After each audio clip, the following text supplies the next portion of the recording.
What's going Dine, baby? You are now tuned into the Way Back When podcast, a reflection upon the golden era, our golden era. Back in the days, back in the day, back in the day, back in the day, back in the days, back in the day, back in the day, that's when I was young, back in the days, back in the day, back in the day, back in the day, back in the days, back in the day, back in the day, that's when I was young. What's going Dine, baby? You are now tuned into the Way Back When podcast, a reflection upon the golden era, our golden era. And at this very moment in time, you are listening to the smooth, sensual voice of the Mr. Nostalgia himself, the nostalgic one, Mr. Golden Era. What's good, baby? What's good, Wodettes? You know what I'm saying? It's young Dizzle Stacks in the building. You feel me? You know what I'm saying? And it's the Jack Off Hour on the Way Back When podcast. I'm just fucking around. What's going down, baby? You know, I came through with my player partner as I normally do. You know what I'm saying? My co-host with the most smooth, sweeter than smooth. Fuck, man, I can't mess it up. It's my co-host with the most with moves like, goddamn, messed it up 2 times. 3rd time's the charm. You know what I'm saying? It's my co-host with the most with moves like. Oh, god damn it. It's Money B, y'all. What's good? What's going down, dog? Move sweeter than French toast. Move sweeter than French toast. As you can tell, I've already started to endure some of the liquid crack. So yes, we'll just see where this episode takes us. Oh, who knows, dog? You know how it is. Wodettes, what's good, man? Thank you for joining us for another episode of the Way Back When podcast. Man, we appreciate y'all. Keep telling y'all's homies about the Way Back When podcast, man. Keep checking us out on YouTube. You know what I'm saying? See the freshness and effect. You know what I'm saying? Boys lined up, looking real good and whatnot. So fresh and so clean. You know what I'm saying? Yeah, keep tuning in. I forgot to change the thing anyways, but I had it switched up on the Zoom to where it was just on the speaker, but now it's divided to where you can see both of us at the same time. You know? Oh, man, yeah. So yeah, man, Zoom. That's the one thing. If I got a little bit of plex with Zoom right now. I was gonna say that's the one thing, but it's not the one thing. I got other issues with Zoom right now. But yeah, like it just like if I click my shit on gallery every single time, shouldn't it be like some default settings where it's like every time I get in this shit, like boom, it should have it set up. Why do I gotta change this shit every single time? Like Zoom, what's good with that, man? Like holla at me, tell me something, man. Like, you know what I'm saying? I don't know. We got to figure that shit out because I feel like we should get a sponsorship from them too, because I think we were on the Zoom before quarantine. We wasn't fucking with it. This is true. Like before y'all stock went up, you know what I'm saying? We've been about it. You know what I'm saying? Yeah. Yeah, but nah, man, Money B, what's good, dog? What how's the weekend been and all that good stuff? Oh, it's been good, dude. I'm finally alive again. Yeah, revived. Yeah, we had alive. We had a long Friday night, Saturday morning. Me and I got to see Peanut. My boy Peanut came on up. He had some business to attend to up here, but we had a good time, man. We, ate some dinner. Had some nice gentleman drinks. A lot of fun. Broke into Boom Boom Room a little bit more. You know what I'm saying? Broke it off. Yeah, it's that thing's busted wide open now. Oh, busted wide open. And then I tell her bring it back. Tell her bring it back, Doug. Oh yeah. But yeah, we it's one of the nights where we ran out of beer, so we like kind of just dug into the cabinet. It's like, let's drink a little bit. I gotta finish this one off. By the time we know it, it was time for my daughter to go play. Give me a nice solid 20 minutes of sleep and get on the road. And then last Saturday night I did nothing at all, dog. I was dead. I just ate. Watched what the hell? I don't even know if I watched it. I know TV was on, but I wasn't watching anything. That shit was watching you, hell. Yeah. And that was it. And then today it just felt weird because there was no football, so I was like, what the fuck, man? Yeah, I did feel odd today, man. But it's just been, chilling, drinking, softball with my daughters. That's about it, man. But it's good. Yeah. That's what's up. Yeah, man. Shout out to Peanut. I got to kick it with Peanut too. You know what I'm saying? He's in the Beaconsville as well. Did he just do like a little he did like tour a of Texas tour. Yeah. South Texas tour liquor cabinet raid. Like same thing. We pretty much emptied my stock out too. Yeah. You know what I'm saying? He had this shit playing. I'm pretty sure all he bought was a 12-pack all weekend. It was drunk all weekend. Off of the finest of liquors too. Yeah. We broke into my expensive stash, dog, and then we didn't even finish it. Like we got into the expensive crown, and when I woke up, our glasses were still full and on the table. Like we didn't. That's how bad we were, dude. Damn it, boy. Yeah. Damn it, boy. But yeah, that bitch just drank everybody's liquor up. Yeah, he went on his pantry raiding tour this weekend. This shit. So he came through. We, you know what I'm saying, we kicked it, did it big, you know what I'm saying? Did it bigger with my bigger niggas, you know what I'm saying? And and then, you know, kicked it with the daughter and everything. We watched some movie, kind of the same thing. We watched the movie last night. That shit was terrible though. That shit was, oh my gosh. That was one of the worst movies I ever like didn't see in my life, because like I can't even, first of all, I don't want to even put them on blast like that. I guess I should warn people, but it was so bad. Like I'm not even going to like blast them like that. But it was on Showtime, and it's like it was supposed to be like a kids movie. I think it's like, PG-13, whatever. So kind of like a teenage movie. You know what I'm saying? Yeah. And man, the shit was just terrible, dog. It was bad, bro. And I fell asleep, and she normally is fine. She doesn't, you know, she's normally the one like waking me up. You know what I'm saying? Yeah, in fact, like she was waking me up at the beginning. She was like, "You better not go to sleep." And it's when you're like, "Oh no, I was just, you know, reading the back of my eyelids." You know what I'm saying? Like, you know what I'm saying? And shit. Next thing I knew, she was asleep because the shit was just that whack. You know what I'm saying? It was a terrible. What was it? Did you say what it was? Or did I miss that? I was good. You know, no, it's called I can't even think about it, to tell you the truth. I wasn't gonna put him on blast, and then I was like, nah, fuck it, I'll put him on blast. Put him on blast. I'll save people some time. Shit, man. What was it called? Like the Investigators or some shit? No, hold on. I'm gonna look this shit up real quick. Yeah, so I know not to watch it. Yeah. Let me look out for you real quick, because this shit, I mean, dog, it was terrible, bro. Like, it was so bad. It's about like three dudes, and they're like investigators or some shit at a school, in like high school. It's fucking stupid. I thought it was gonna be like kind of interesting at first, but no, it was the dumbest shit I've ever seen in my life. There we go. The shit was called the Debunkers. Yeah, Debunkers Inc. Oh. So yeah, Wodies, if y'all ever come across Debunkers Inc. on Hulu or Showtime or whatever, don't waste your time, because this shit this is shit you should not have seen.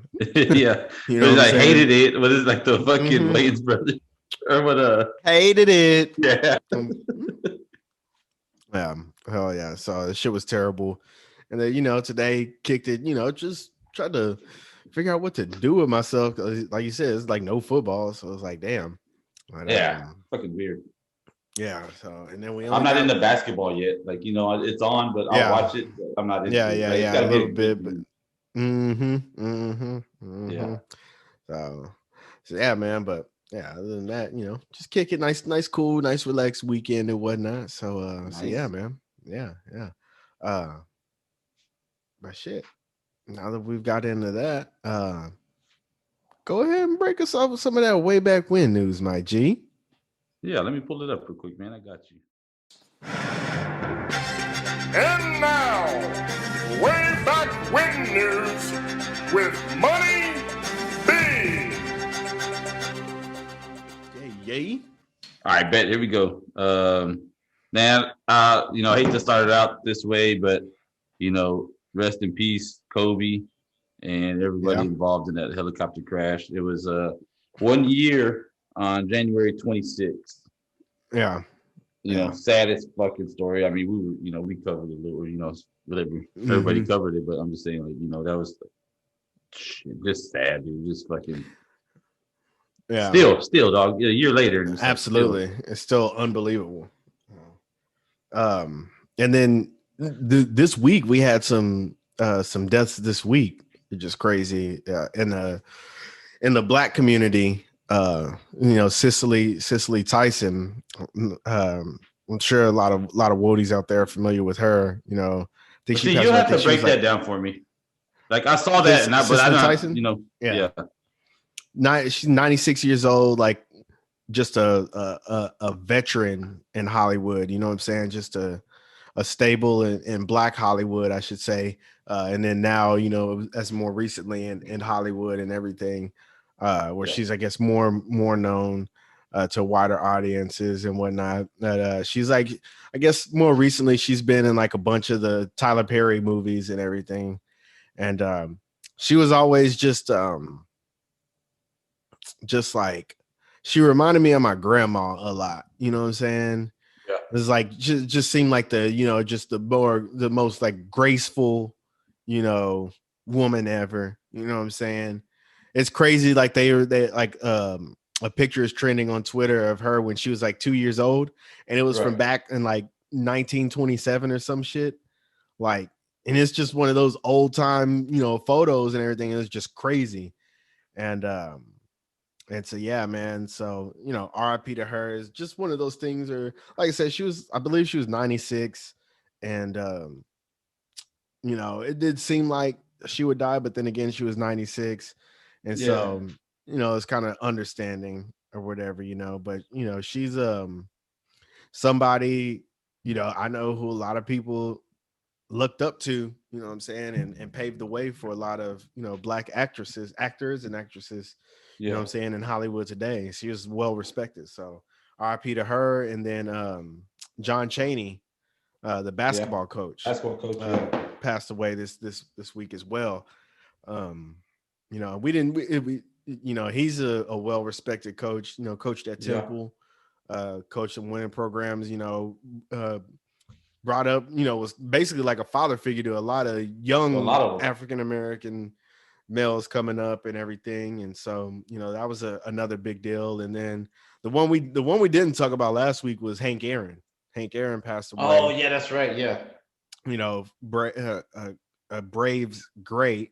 Yeah. You know what I'm saying? I can kind of attribute this to him being the reason that I played baseball. You know what I'm saying? Because he was literally my dad's like superhero. Like my dad would tell me stories about, just watching him play and how he was like his favorite player and how he looked up to him. Because my dad's father wasn't really in his life. My grandpa wasn't really in my dad's life, most of his childhood. And so like Hank Aaron was a male figure in his life that he looked up to and everything. Right. And so that's why he pushed me in baseball, a lot. And so yeah, man, home run king, Hank Aaron, man, RIP to him. Yeah, I mean, I guess people still consider him the whole steroid and all that, but yeah, a lot of people still consider him the home run king. Yeah. And the crazy thing about him is I didn't realize what they were talking about this week is like he was such a good hitter. Like if you took away all of his home runs, he still would have had over 3,000 hits, which is like crazy. You know what I'm saying? Like that's ridiculous because it's tough as hell to just get you get 3,000 hits in your baseball career. You're a Hall of Famer. You know what I'm saying? Basically, if you're most people, yeah. I mean, we can kind of get into that, like with the Hall of Fame. Like I don't think anybody went this year, right? Or like yeah. We talked about it on Let Me Tell You Why You're Wrong. The Baseball Hall of Fame they didn't vote anybody in this year. Bonds, Clemens, Schilling, a lot of big names from our era. But and it's all gonna be that now. Yeah, I mean, for them, it's like it's the steroids thing or whatever. Yeah, which is, I mean, I guess but there's other names on there that didn't make it that weren't linked to the steroids era. Yeah, that shit's steroids. weird, like Omar Vizquel, like, you know, it's hard not seeing him. like he did negative steroids. Like, yeah, you look negative at him, steroids. Yeah. yeah. You know, Gary Sheffield was another one that, I mean, he looked like he did them, but I never remember him getting linked. I thought he was. Was he? I don't remember. Thought so. Maybe that's the reason he why just had the coldest stance in baseball. One of the coldest stance. Absolutely, yeah, absolutely, yeah. But yeah, I thought he was at some point. He may have been. I mean, because he was swole. Don't give him. He was swole the fuck up. But yeah, you know, I don't know, man. Baseball's weird. You know, they're stuck in the old days. That's why nobody likes it anymore. So yeah, it's a trip. But yeah, it's a whole nother story for a whole nother podcast. Yeah. All right, let's keep it going, man. So let's go with the birthdays. We got January 25th. Happy birthday to my ex-wife Alicia Keys. Ooh, I like Alicia because we moved the same keys. Whenever she first came out, oh my god, dude, I was done. That was it. See, I wasn't a big Alicia Keys fan when she first came out. Fucking true. I didn't really like Alicia Keys until she came out with I mean, I thought she was okay, but she wasn't like she wasn't like that until she came out with My Boo with Usher. Oh, okay. Oh yeah, I can see that.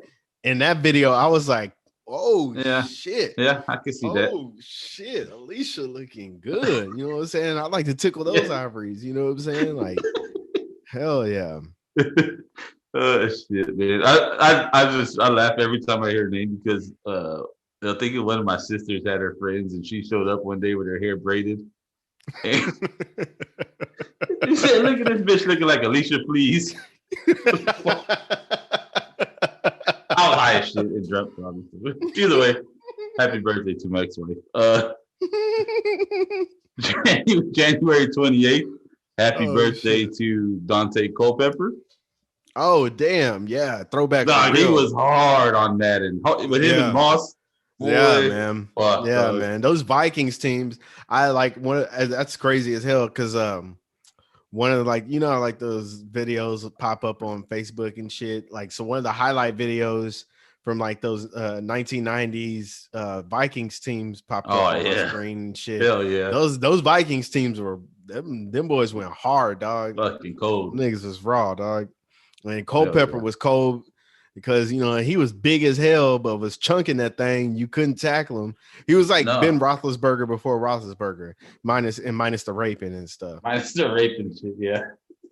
Let's see. Happy birthday to Joey Fatone from NSYNC, January 28th. Okay. Also, I'll make it up to you. January 28th. Happy birthday to Nick Carter. Okay, there we go. Yeah. Let's get to some real legends. Let's get to some real legends. I guess if you want to be in a boy band, you got to be on January 28th, right? Yeah. Or at least in January, because there's still a couple more. Yeah. Because Joey Fatone, you know what I'm saying? He was like, nobody knew who Joey Fatone really was. You know what I'm saying? Like, come on, bro. So no. But he broke off and did a bunch of. I think he's still doing shit now on TV, isn't he? I think he's like the announcer for like Family Feud or some shit like that. Yeah, some bullshit like that, right? Yeah. Which I guess that's a good gig. You're still working. That's a great gig. Yeah. I wonder how much he's getting paid for that. I bet he's making some good paper just for chilling behind scenes. He comes on camera for like 3 seconds, like. And it's Family Feud with Steve Harvey. And then boom, it's back to, you know, the whole show and everything. I bet he's getting paid a little grip off that shit. You know what I'm saying? Oh yeah. That's that's one of the gigs that you just hold on to it, dog. I mean, and then I could have sworn somewhere they were still doing like some type of tour or something. Of what? I don't know. I think it was like just like a bunch of different. I could be tripping. That was before Corona and shit, so I could be tripping. But yeah, I thought they were doing some type of bullshit like that, like the runoffs of NSYNC. Just the leftovers. Runoffs. Yeah. Let's see what we got here. Oh, another birthday, January 28th. Happy birthday to the biggest boss of them all, dog. Oh, Rick Ross. It's your boy Ricky Rose. Rose. Huh? Oh man, dude. Do you remember the CEO story of him, like the correctional officer story and all that shit? Still? Yeah, hell yeah. Yeah. Officer Ricky. Yep. The biggest boss. I'm the biggest boss. The lemon pepper Don boss. This shit is so funny. I forget what video it is. It is him as a little kid and man, some other little girl, and he's like, one day that's gonna be my car. And that little girl's Aston like, Martin music. Yeah, I think it is. Aston Martin music, right? Yeah. Yeah. Mm-hmm. And then he's just as a little kid, he just goes, boss. Boss. That's so fucking funny, dog. Duh, he's like one of the low key, like funniest rappers ever. Like, if you watch his interviews, like, he's fucking hilarious. Shout out to all the pair. There's one interview that I'll go, man. It's like it's from years, like it's a way back when interview for real. And it's back when he's big, but he's not like huge yet. And it's this dude that's trying to interview him or whatever. And I guess he doesn't like the way he's interviewing him and everything. He's like, if you want to do something, you got to do it big. You got to be the best. That's how we the best. We the biggest. We the baddest. You know what I'm saying? I'm trying to own 10 Burger Kings. Yeah. And be out on the beach in chancletas. The same ones Jay-Z got. Jay-Z wear. Don't get it fucked up. We the best. Yeah. I got models with mouths. When they say motivation, that's motivating me. Like, it was like just everything he was saying. Yeah. It was like, yo, what is he talking about, bro? But it's so fucking funny. Hell I got models with mouths. Motivation. They motivate me. We the biggest. We the best. The ladies love me. You know what I'm saying? Like, he's just like saying all kind of bullshit, bro. He's hilarious, man. Oh yeah, he is. I don't think he even knows what the fuck he's doing half the time, but it's fucking funny as shit. Yeah. Hell yeah. Let's go. Oh shit, here's a good one. January 30th, happy birthday to Andy Milonakis. Got peas on my head, but don't call me a pea head. Head. You remember when that shit came out, dog? Dog. That shit was stupid. It was the weirdest shit ever, bro. Like, that shit was like, man, yeah, we got to cover that show. Dude, that show was fucking wild, dog. Yeah, because it was just like, dude, what the fuck? What are we watching? What is going on? Who's this little kid like cussing and shit? Thought he was, you thought everybody thought he was like 13 years old, and he ends up like being this 30-year-old man at the time. It was like, what the? Yeah, because he was born in 76. So at the time, let's just say it was probably like 2000. So it's probably like 25, 26, maybe. Yeah, it's probably 25, 26, yeah. Dog, this shit was hilarious. And he had fucking like people on there, like fucking celebrities at the time, and just it was the funniest shit, dude. And then he had like one dude. I remember me and Peanut used to always say this shit in high school. I can't even remember the dude's name on the show, but the dude just always like I don't know if he said it all the time or he just said it like once. But he was like, he talked funny and he was like, Peanut's cracking up right now listening to shit. I already know. Like, he's saying it to himself, but he would always be like, hey, Annie, pass the syrup. Like, they were eating pancakes or some shit. Pancakes and syrup. Yeah, he's like, hey, Annie, it was that big dude, right? Yeah, that some big fat dude. I don't know if he was Mexican. He was darker. Yeah. Hey, Annie, pass the syrup. And for whatever reason, that was like the funniest shit to us, dog. Like, we would just say that shit all the damn time, dog. Dog, they do the stupidest shit, man. He was always on like rappers' albums, like videos, like fucking all over the place, dog. Yeah, I remember he was like, messing with Lil B and shit at one point. Yeah. I wonder if he's got it. Like, I haven't seen him on social media, dog. I mean, he has to have it. You know? Oh, he's got to. Yeah. He's got to, That's dog. that's one thing we're gonna look up here in a little bit. Hell yeah. Or I'm gonna All right. find him, add him on Twitter or some shit. Yeah. Last birthday. Went too many birthdays this week, but last one I got is January 31st. Happy birthday to that boy Justin Timberlake. JT Lake. Okay, now Mhm. now we're in the elite of the NSYNC members. You know what I'm saying? The only one. Nah. JC Chazé. We got. You know what I'm saying? We can't hate on JC Chazé because that's a Give him good a ass little bit. name. First of all, Give him a little bit. yeah, give him a little bit of love. You know what I'm saying? Yeah. That's a good ass name though. So you know what I'm saying? Shout out to JC Chazé as well. But you know, All right, we JT go. Lake, birthday boy. You know what I'm saying? Shout out to that boy. You know what I'm Yeah. saying? Provided multiple jammers in his lifetime. So Oh yeah. And movies and shit.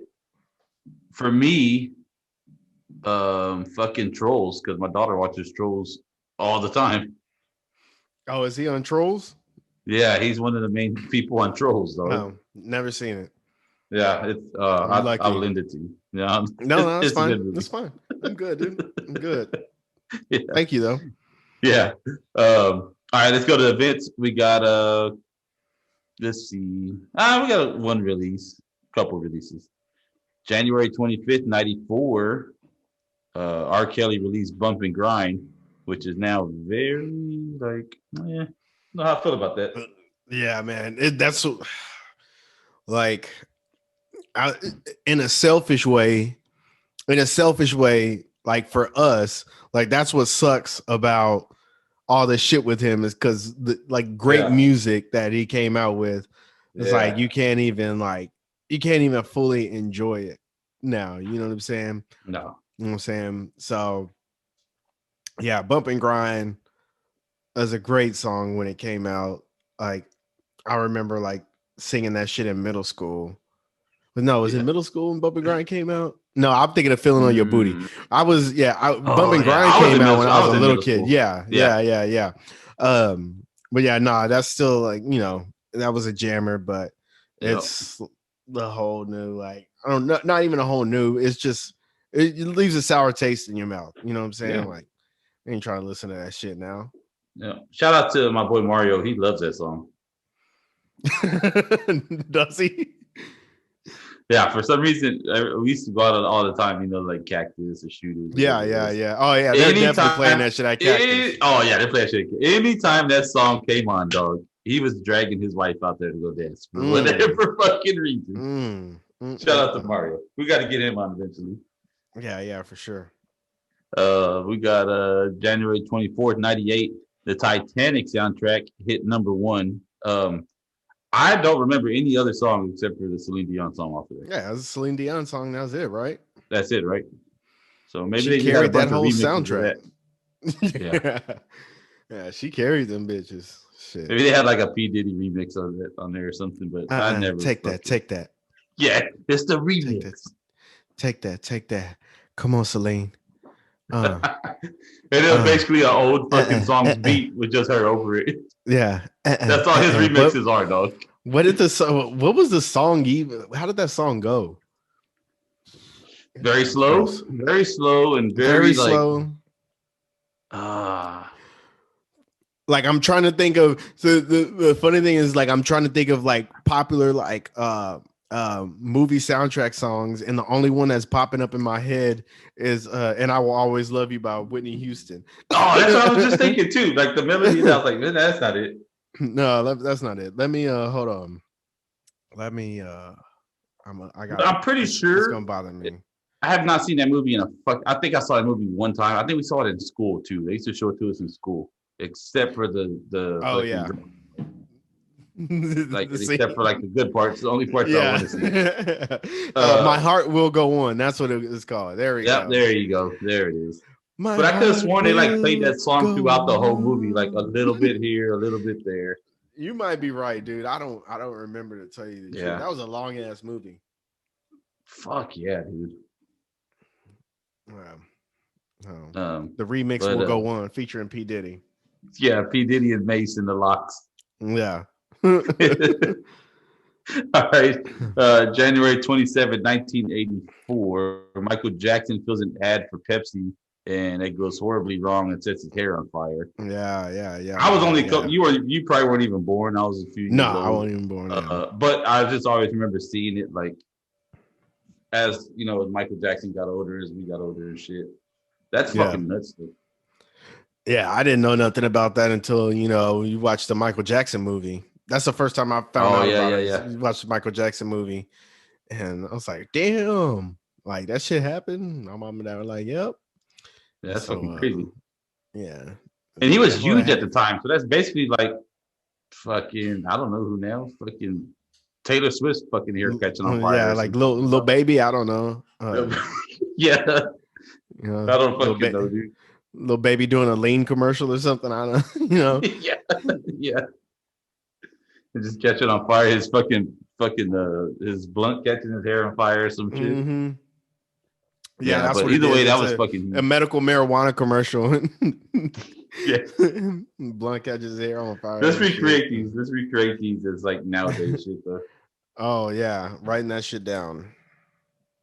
All right, dog. We got let's see. Oh, here we go. January 23rd, 1996. The TV series Moesha premiered, starring Brandy. Did you watch that? I did because it was on. What was it on? Like WB or whatever. So it would come on with like all the other ones, and it would just show like it was on. Like I don't know. I remember watching a few of them. It was her. I think Ray J was on there. Yeah, Ray J was on there, and that other big chick that was in all of them. Yeah, yeah. She came over from my aunt's show too. Yeah. You're right. Yeah. I don't remember. I never really watched it.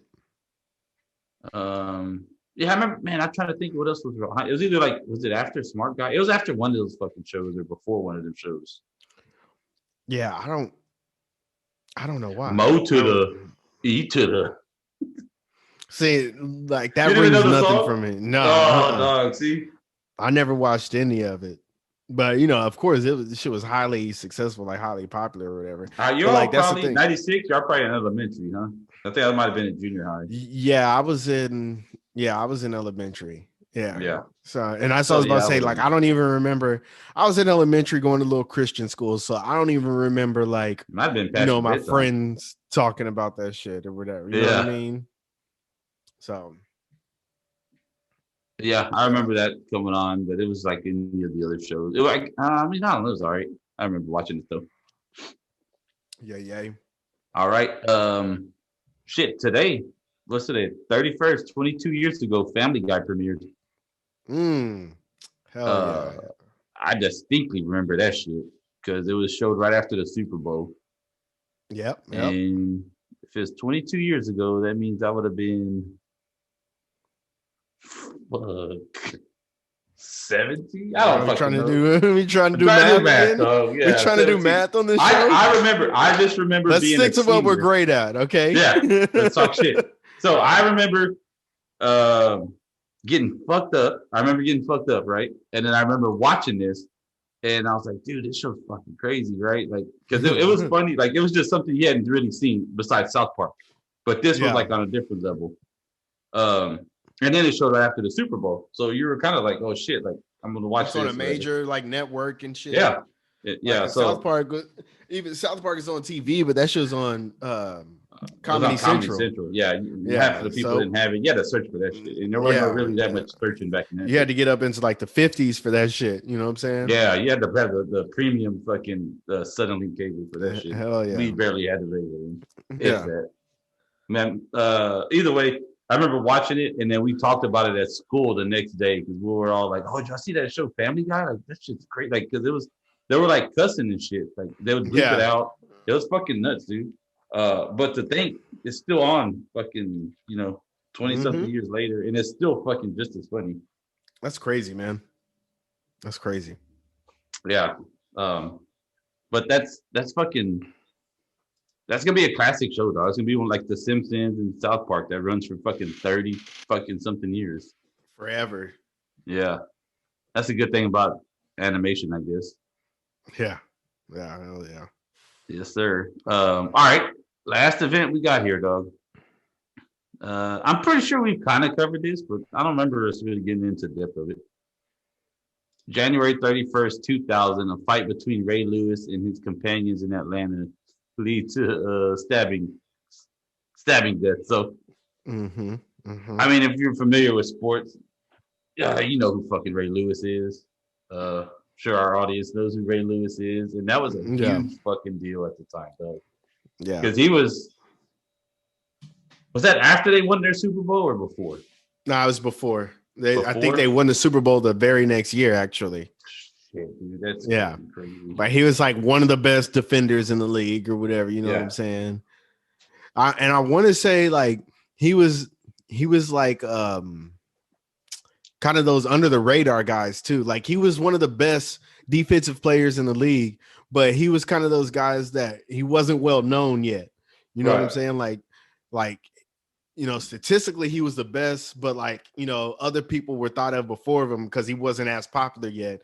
Then this shit happens, and now all of a sudden all eyes are on him, and he goes and has this like lights out season next year, and it's like the MVP and all this shit. He kills it. He goes out and kills it, dog. Yeah. Yeah, man. It's like this literally like put him on the map and shit. So yeah. I'm trying to think of the comedian that has that whole fucking skit or that whole take on him, where he's like, no, like he's Ray Lewis, like, oh fuck this shit, stabs and fools. He's like, you know when y'all gotta take this, right? you know I can't go to jail, right? Yeah, somebody gotta hold that. Yeah. That shit fucking hilarious. But yeah, I just remember that shit being nuts, and then you know he got acquitted or you know whatever happened, and he found God. Yeah. Shout out to Ray Lewis. So. Oh yeah. All right, man. Let's go to the weird law. So here we go. All right, man. This one it's kind of really weird because I really want to know the fucking backstory on this shit. In Oregon, and I don't think it's all of Oregon. I was trying to do the research to find out, you know, exactly where, county or whatever. But in some county in Oregon, it is illegal. It is illegal for a man to curse during sexual intercourse. So think about your whole repertoire. Think about your whole shit talking that goes on during that, or shit that's getting under you, and you can't say a curse word at all, though. Yeah. Oh man. Yeah, man. Like, come on, bro. Like. Because you know what I'm saying, I like to mix it up. You know what I'm saying? You can talk a little shit, but then you know what I'm saying, when it's getting good to you, you know what I'm saying? It's like that I don't know if you've seen that meme where it's like are you a moaner or are you a cusser? And it's like it usually depends on how good the food is for both. Yeah. You know what I'm saying? But see, I'm a cusser, you know what I'm saying? And so you know, I mean, what if Shawty put some of that good on you? You know what I'm saying? Yeah. She come through with that wet. You know what I'm saying? That Dasani, that Fiji water. You know what I'm saying? That super soaker. You know what I'm saying? Like, like I gotta hold that in. You know what I'm saying? Else they gonna take me down. Yeah, gosh darn it, dag nabbit. You know? Yeah. I want to know what the fuck's the reasoning behind it though? Like, why though? Like, why? And then how is this even like punishable? Like even like who's gonna? Like, imagine being. What if it was get like turned in for that shit? Yeah. Like, what if it was like what if it was like because like a little kid thought his mom was getting murdered, just slaughtered one night. Oh, just slaughtered, yeah. And he just called the cops. He's like, my mom's being murdered. You know what I'm saying? Because she's just in the bedroom hooping and hollering, just, fuck me. Yeah, fuck me. Yeah, fuck. Like, you know, just screaming all the explicitives. Yeah. You know what I'm saying? Or it could have been his daddy. Or dad, you know what I'm saying? Yeah. And you know, they had to. Because it's for a man to curse. So I mean, it can even have been. Oh, it's for a man to curse. For a man. So the woman can say whatever. Mm-hmm. Interesting. We should go protest. Yeah, yeah, yeah. That's when we should go to Oregon and protest. Equal rights. Yes.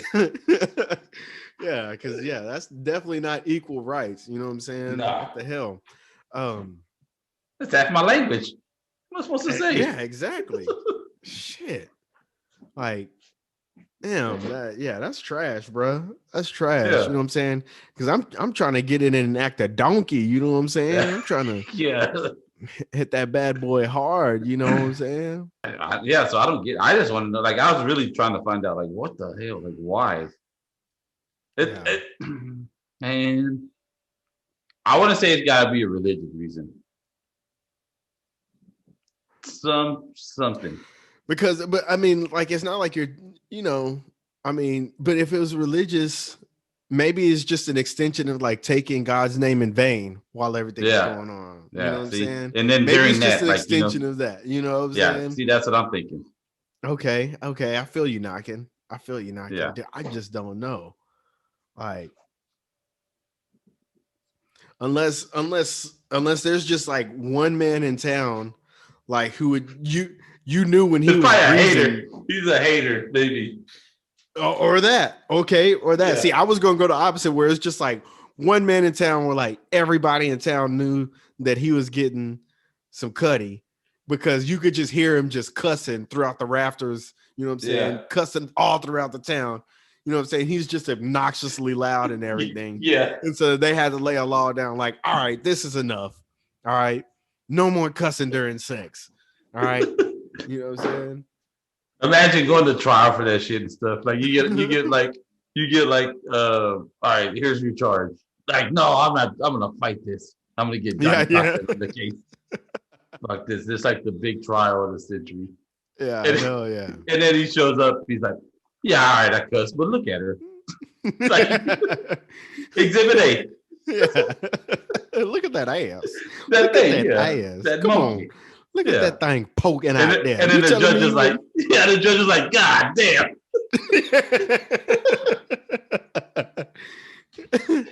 You telling me you wouldn't let out a good couple of G Willikers, you know what I'm saying? When you get up in that thing.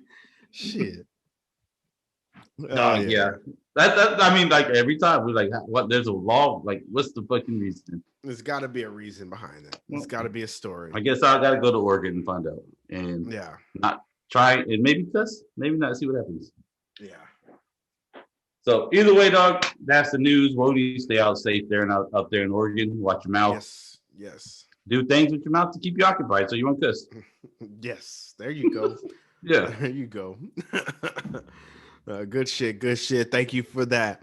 Way back when news, my friend. Yeah. Now, at this moment in time, Wodies, it's what you've all been. Hey, man, come on, cuz. I didn't know you wanted to get on the mic that bad, dog. Oh shit. Sorry about that. Melville's trying to rock the mic. Nah, Wodies, it's that time of the episode that y'all like. You know what I'm saying? Go ahead and get your veins ready. You know what I'm saying? Set the mood. You know what I'm saying? You want to dim the lights, that's cool too. You know what I'm saying? Pull up, roll up, you know what I'm saying? Get your burn on, because it's time for that fixing coming to you right now. Ooh, we're gonna have a lot of fixes? We're gonna have so many fucking fixins up in this motherfucker. No diggity, no doubt, I like to bang it up. This is fucking wonderful, Holmes. Excuse me. Damn. The champagne and beers got me belching. Got that bubbly going. Got that bubbly in my tummy. You know what I'm saying?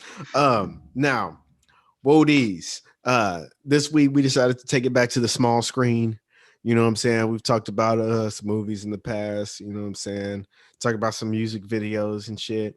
But we're coming to y'all this week with some TV episodes. Okay, so we've talked about TV shows in the past, like certain ones and everything.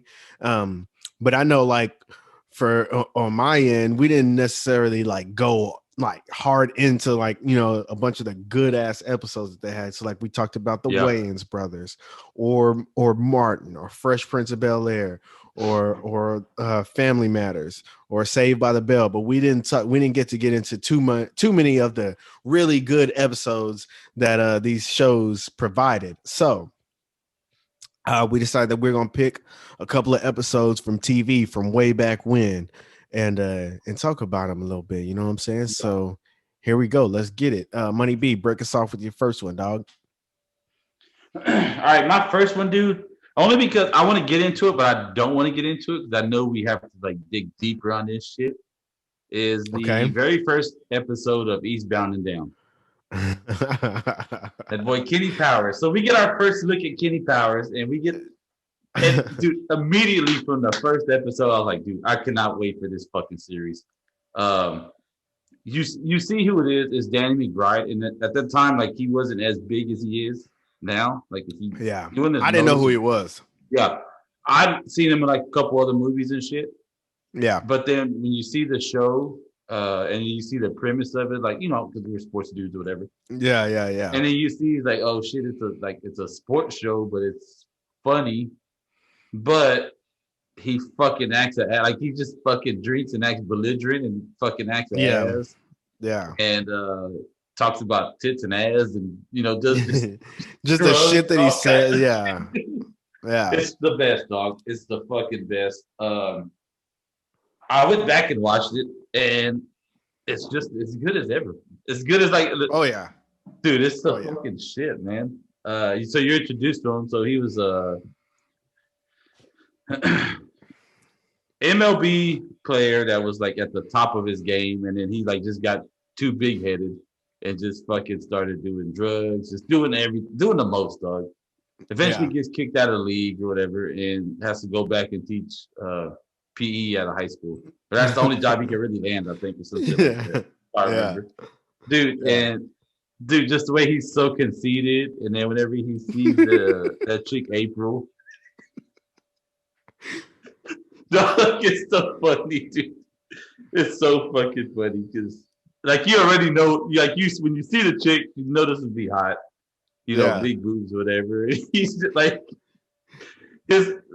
man, I don't even want to see because I want to get into it, so I don't really want to like fucking just dip a toe in it. Just dip a toe in it. Yeah. So, like, his boss is the principal, which is engaged to his ex-girlfriend from high school. Yeah, his high school sweetheart and shit. Yeah. So he sees her and he's like, "Holy fuck!" Like this, she's fine or whatever. It's just so funny, though, because he wants to throw a celebrity out there, and and doesn't he says some shit like out loud because he doesn't know that they're engaged or whatever. Yeah. I forgot what he says, but he says some shit that's just hilarious or whatever, and then he finds out they're engaged, and he's like, "Oh shit!" Yeah. Like I was hooked after the first fucking. I hope the Woodies have seen it. I'm sure most of them have.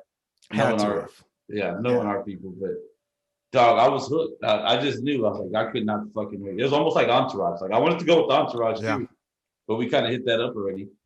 Yeah. But it was almost like one of them. It's like, dude, this thing's gonna be fucking so good. Like I wish it was way longer than what it was. Yeah, me too. For me, it was like I said earlier, I didn't know who he was.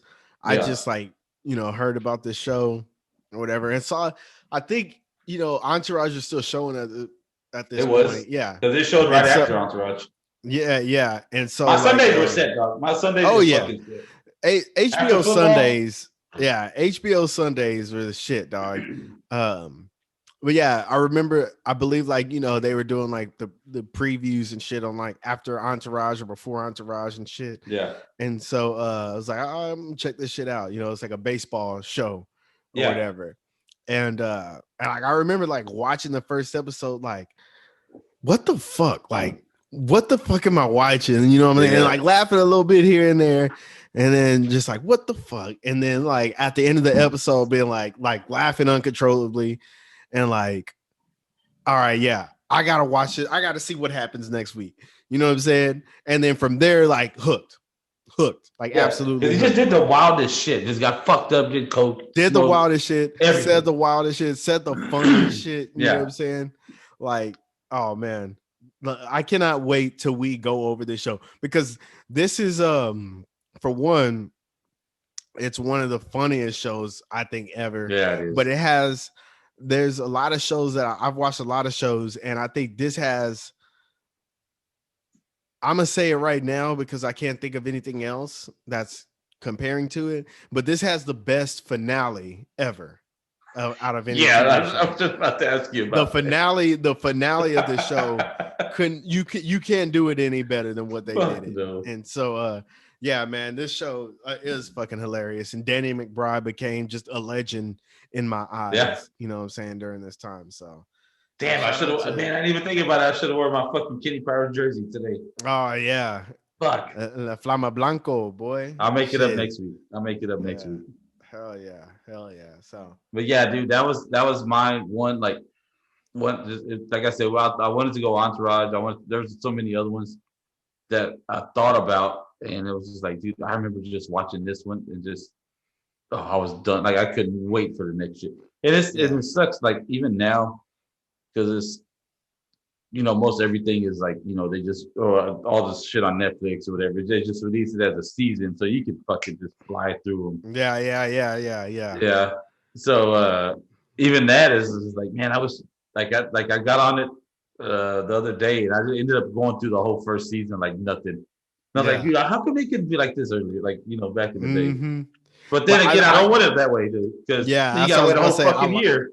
Yeah, I liked it. I liked it back then to where, what I'm saying, you had to wait week by week and shit, because it had that build up.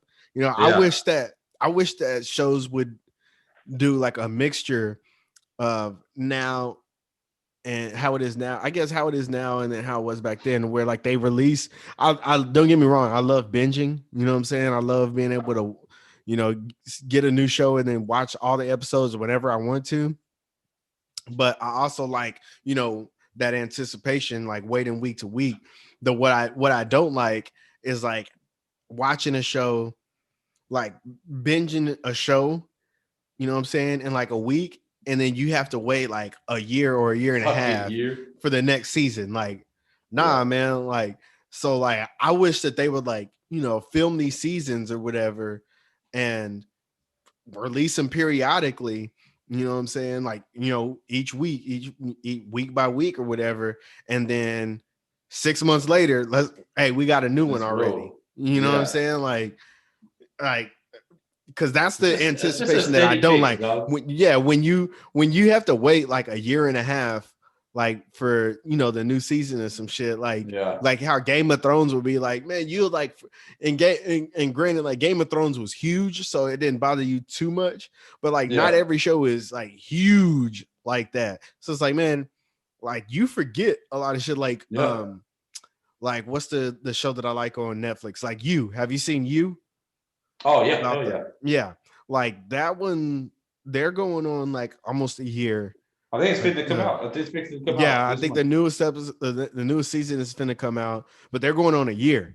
You know what I'm saying? It's like been like too long. It's like, man, now I'm gonna have to go back and watch the shit again. They probably did this shit on purpose because I don't want to watch the shit again. You know what I'm saying? True. I'm just probably gonna watch the last episode just to, Nah, they have a recap though. They'll have a recap, I'm sure. Yeah, they will, but kind of funny. It'll be like a 2-minute recap or whatever, What's that even Cobra Kai, dog? Like you put me onto that, and then I fucking flew through that, and I was like, all right. Yeah. Then wait for the next one. But they came out with that season 3 like that. That's pretty damn what I'm saying? Yeah, they came out with season 3 pretty quick. So, you know what I'm saying? Them boys is moving, you know what I'm saying? So, anyways, that's a whole other different conversation, different topic or whatever. I like that first one. That's a good one. Kenny Powers, absolutely legendary. We'll definitely get into that deeper at a later date. My first one, I'm going with a show that we've already talked about before, the Wayans brothers. You know what I'm saying? Absolutely, positively love one of my favorite shows of all time. I actually found it on HBO Max this week. I was just looking for random shit, and I was like, oh shit. And so, of course, I started watching all them episodes, and I was like, all right, well, let me do one of these for the podcast this week. You know what I'm saying? So Wayans brothers, this episode is from season 3. and it's called I Do. It's one of my favorite episodes. It has Bernie Mac in it. And I'm sure, like, you know, all the Woadies familiar with the Wayans brothers, they already know the episode I'm talking about right now. This episode was just so funny because, for one, the show was always funny, and then you got Bernie Mac and just the character he plays, and like it's just all around, like, you know, just jokes, and yeah, man, it's legit. So, anyways, basically the episode's about Marlon, and he's dating this chick or whatever, and like they've been dating for a little while or whatever, not too long, and Bernie Mac comes into their lives, and Bernie Mac is the chick's brother, and basically he bullies.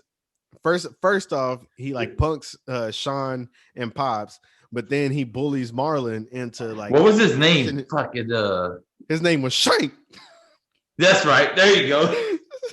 So it's Bernie Mac who plays Shank, and he bullies Marlon into marrying his sister or whatever. Yeah. So it starts out they're at the pool hall or whatever. Yeah. And Marlon goes on a date. It's Sean, Marlon, TC, and Dupree, and of course, you know, Marlon's girlfriend and shit. Marlon and his girl end up leaving, so it's just Sean, TC, and Dupree or whatever. And so then Bernie Mac walks in like all big and bad. He's wearing all black, like leather. He has on a leather hat and shit. And he walks in with two chicks, and they like, damn, who is that? And TC's like, that's Shank. Like, he's a bad mamma jamma or whatever. You know what I'm saying? And he's like, I remember from like grade school or whatever. He's like, I wonder if he remembers me. And so he goes over there and he's like, what's up, Shank? And he, you know, try to talk to him. You know how TC is and everything. Yeah. Come on, you remember me, man? You remember me? And then Bernie Mac's just looking at him all serious and shit. And he's like, how could I forget that breath? So TC's like, he's like, I'm sorry, Mr. Shank, sir. I'll go brush my teeth right now. So he runs off, and then Sean's like, man, you know how long we've been trying to get him to do that shit? Whatever, because that was like one of the running jokes or whatever. They're always kept on TC about how he had halitosis. From his goatee. Yeah. So anyway, so Shank, he gets up, and he's like, basically like, I want to play pool on this table or whatever. And Dupree and Sean are like, nah, we're playing here or whatever. So he grabs one of the balls, the pool balls, and he crushes it and shit. And he was like, hey, pretty boy, how about a little wager? You look like a betting man. And he was like, I bet you $100 that I can knock in all those balls in one shot. And Sean's like, oh shit, I put $200 down on that. You know what I'm saying? I'll take that bet any day. And so basically he pulls a fucking Debo, and he like barely taps the ball or whatever, and like none of them go in. And Sean's going crazy, like, I won. And he's like, I won. And he's like, he asks his girls, he's like, y'all see any balls on that table? And they're like, no. And he goes, Grape Ape, talking to Dupree. He's like, hey, Grape Ape, you see any balls on that table?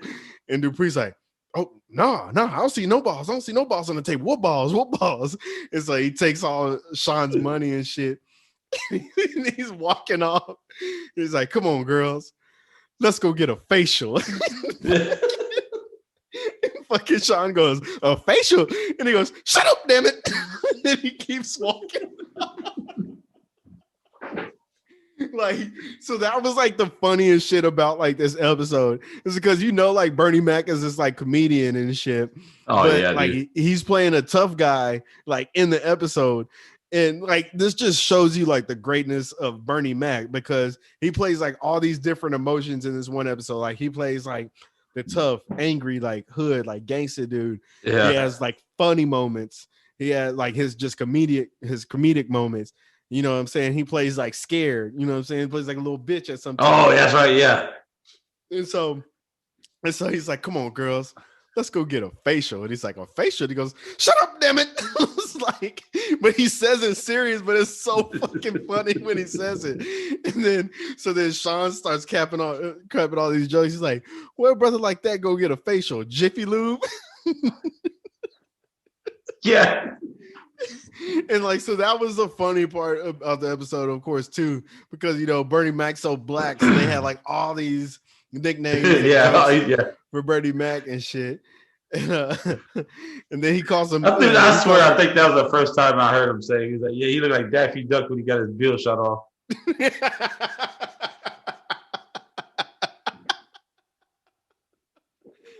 Like so fucking stupid, dog. He called him Nestle Snipes.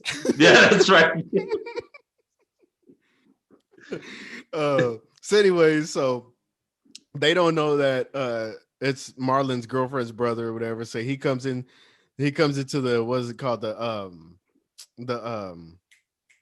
diner and the newsstand or whatever where they work at, and and he finds out that, you know what I'm saying, Marlon's dating his sister or whatever. And so Marlon's cool with him and shit, you know what I'm saying? He gives him a little money or whatever. But I forgot about that. So he finds out Marlon's dating his sister. And one thing that like me and all my partners used to do back in the day that we got from the Wayans brothers is whenever, like, you know what I'm saying, like you meet somebody for the first time, like, you know, I don't know if you remember they used to do this. They'd be like, hey, like, so for the episode, for example, Marlon's girlfriend was like, yeah, this is my brother Oliver. And he's like, I'm Shank, damn it. And he's like, oh, what's up, baby? And then he goes like to dab him up. Yeah. He's like, oh, what's up, baby? He goes in hard, yeah. Yeah. He's like, let's go. You cool. And they're all fucked up and everything.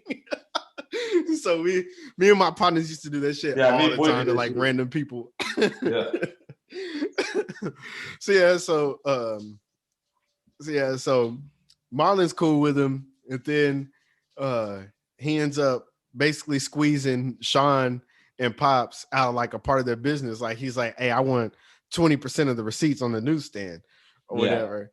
And then he sicks his girl on him, and she gets Sean and like the arm bar or whatever. And he's like, go. And then Pops comes from out the diner. He's like, we set tripping up in here. West Side, who said tripping up in here? And so you're just fucking dying. And so next thing you know, like he squeezed Pops and fucking and Sean out of, like, you know, profits of their business or whatever. And then let's see what else happens. So then D, they try and get D to come and help out, but then he starts putting the moves on D. Like, he put the Mac on like, he's like plays the charming role. And she's like, I heard you were trying to squeeze these men out of the business. And he's like, I'd like to put the squeeze on you. Yeah. So like that's another aspect, like, you know what I'm saying, just him showcasing the range and his acting and shit here. And so then what you call it? Oh, another thing that me and my partners did. So they let Marlon know, like, hey, like your homie Shank is squeezing us out of our business and shit. And so he goes to talk to him, and I forgot what he says to him, but Marlon's like, get the out of here. Yeah. He used to say that shit all the fucking time. And and then because what you call it, Shank is like, excuse me. Shank is like, you know, Charmaine, she got in a little late last night. You know what I'm saying? Tell me, did you? And Marlon's like, yeah, you know what I'm saying? And you know, I tore it up too. I tore it up, boy. I'm telling you, you know what I'm saying? And so then that's when he lets him know. He was like, all right, you got to make an honest woman out of my sister. You know what I'm saying? You wasn't just gonna hit it and quit it, was you? And Marlon's like, yeah, that's what I planned on doing. Yeah. And so he's like, nah, you gonna marry my sister, and she ain't gonna know nothing about our little arrangement or whatever. So Marlon ends up proposing to her. She says yes and shit. So what you call it? There's another scene that's funny as hell, where it's like they're getting ready for the wedding and shit, and Marlon comes in and he's like, yeah, Shank just took me to the polyester palace. And then Pops is like, oh, that's my spot right there. Yeah. He's like, buy you one of them $45 suits, you get you a free white belt. Fucking Marlon's like, I know. He pulls out a white belt and shit. And so then they get around to the wedding and shit, and they're having a wedding at the pool hall. At the pool, yeah. And so Marlon's fucking got this mint green suit on or whatever. Yeah. And Sean's like, you look like a well-dressed booger. Yeah. and some shit like I never realized, but there the whole time, like the wedding or whatever is like going on and shit. You know, they got like wedding favors and shit you can eat and shit. Yeah. Well, like Pops is eating, like I think it's part of like the actual storyline. Like he's eating what you call it, pigs in a blanket. And it's like at one point, that's right, because Ronaldo Ray is the like the minister presiding over the wedding and shit. You remember Ronaldo Ray from Comic View? Yeah, he was. I would say he's a host on the what's it called? Yeah. So yeah, he's the minister or whatever, and he's like, does anybody out there think that these two shouldn't be hooked up? Mm-hmm. And then Pops is like choking on one of the weenies from the pigs in the blanket and shit. And they think he's gonna speak up. But anyways, this whole time in the background, Dupree's eating, like going in. I don't know if you ever noticed that. He had like wings and shit, right? Yeah. He's going in. All this shit's going on. I just thought that was like fucking hilarious as hell. Hell yeah. But he was staying true to character. Yeah, for sure. So anyways, like Sean ends up, standing up for his brother, letting him know, like, you don't got to do nothing you don't want to do. Yeah. And then of course the sister finds out and she's like, wait, what's going on? And she's like, Oliver Bartholomew Jackson. Everybody's like clouding up. Yeah. He's like, girl, I told you my name's Shank. Like, my name is Shank in these streets. And she was like, please, you still wet the bed. And he's all, I got a bladder problem. Yeah. And she's like, I'm telling mom. He's like, why you gotta go tell mama? You know she got high blood pressure. She don't even be dealing with this shit. Like, in the best like Bernie Mac voice ever, dog. He just kills this episode, dog. He just wrecks this shit, dog. And it was just like so funny. All the nicknames they had for him and shit. Suge Midnight. Nat King Charcoal. The Black in the Hat. Like, dog, it was just a great ass episode, dog. Like, shit had me rolling from beginning to end. So, rest in peace to Bernie Mac, one of the greatest to ever do it. You know what I'm saying? Shout out to the Wayans brothers, one of the best TV shows ever. So I really wish they would have fucking. Well, I mean, whatever issues it was, like if it would have been like a Kings of Comedy 2 or something. Oh man, like with them, like now, especially with all the shit going on now. Yeah, hell yeah. That shit would be badass. That shit would be legit. Hey, let me go let Melly outside real quick and then nice. What's up, guys? I'm EJ, and of course I got the first lady of that bread baby gang shit with me. Hey y'all, it's Morgan. And join us each Friday on Chocolate Covered Frog Legs as we jump from topic to topic. Like astrology, sex, relationship advice, swingers, music, raising these badass kids. Oh, but we still love them so much. That we do. So join us every Friday because Fridays are for the frogs. Apple Podcasts, Spotify, iHeartRadio. Or wherever you listen to your potties. Yeah, what she said. Chocolate Covered Frog Legs every Friday. Morgan and Everett, we out. Peace. All right, good shit. Go ahead and break us off with one more, Money B. You know what I'm saying? What's a good TV episode from way back when that had you entertained? You know what I'm talking about?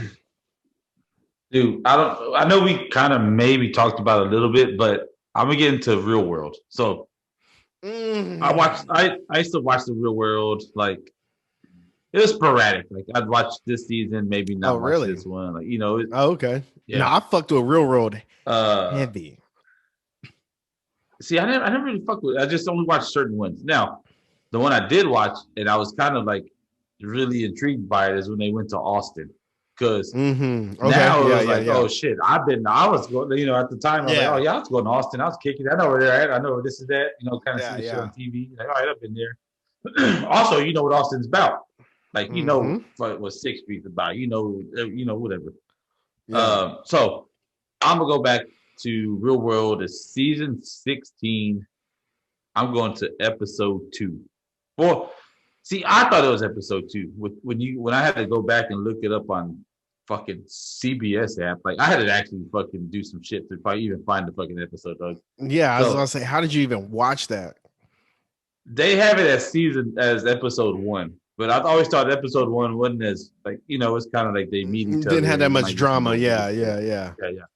And I remember it being episode 2 when I saw it. So this is one of the seasons I was really watching it, and episode 2. So it's Danny, young white dude from fucking Boston. Yeah. The redheaded dude. I don't know where the hell he was from. I don't remember. Maybe Pennsylvania or some shit, probably. Yeah, Midwestern kid. Yeah. And then it was Johanna, which was like one of the fine ones on there. Yes. Another blonde chick named Mel that was fine. And then, I remember her. I was more Johanna guy, but ones. yeah. Oh yeah, me too. Yeah. And then you got the one random black dude or black chick. The black dude on there. And Austin is this black dude. Nehemiah or something. I don't remember his name. Nehemiah. There you go. Yeah. And then there was like 2 other chicks, but there was like the one like I don't know. She wasn't goth, but she was like kind of like alternative chick. I mean, you know how they make it. Yeah. Well, either way, so they're in Austin. They're partying, and it was kind of like, all right, the dude from Boston was typical, like, which I'm pretty sure they're like what 20 something. So I mean, we were all that guy, like, oh yeah, like the chicks, they were just a little bit over, like, how the fuck do you put it, man? It was like, oh, where's my hug? Like, like those type of dudes, Yeah.